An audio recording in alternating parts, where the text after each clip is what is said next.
महात्मा के पास सूर्यकांत मणि थी। उनका अंत समय जब समीप आने लगा तो उन्होंने वो मणि अपने पुत्र सोमनस को देते हुए कहा कि पुत्र, ये मणि कामधेनु की भांति ही मनोवांछित फल को दान करने वाली है। तुम इस मणि से अपनी आवश्यकताओं की पूर्ति कर सकते हो। ये तुम्हारी आवश्यकताओं को सहज ही पूर्ण कर देगी। तुम्हें जीवन में कभी भी किसी भी प्रकार का कोई अभाव नहीं होगा। सोमनस ने मणि तो ले ली, लेकिन अपने पिता की बातों पर ध्यान नहीं दिया और उस मणि को रात्रि के समय दीपक के स्थान पर उपयोग करने लगा। एक दिन उसकी प्रेयसी वैश्या गणिका ने उससे वो मणि मांगी और सोमनस ने बिना किसी संकोच के वो मणि वैश्या को दे दी।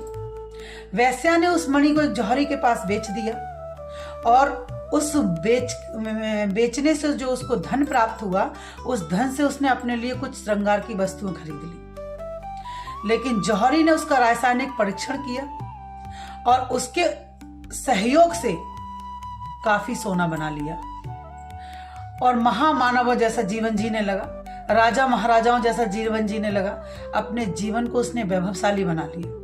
अनेकों गरीबों, दुख दरिद्रों की उसने सहायता की उस मणि के माध्यम से और महामानव बन गया।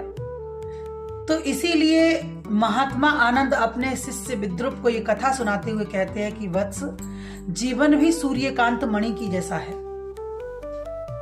इसका सदुपयोग करना प्रत्येक व्यक्ति को नहीं आता। कोई जौहरी ही होता है जो इसका सदुपयोग करना जानता है।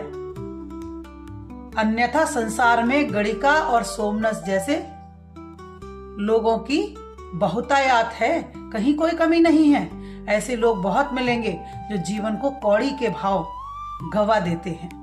जैसे गणिका ने और सोमनस ने मणि के लिए कौड़ी के मोल दे दिया, उसी प्रकार से अपने जीवन को भी लोग कौड़ी के मोल गवा देते हैं और उसका सही सदुपयोग नहीं कर पाते। तो सही सदुपयोग जीवन का यदि कोई करना जानता है तो वो कोई जौहरी ही हो सकता है।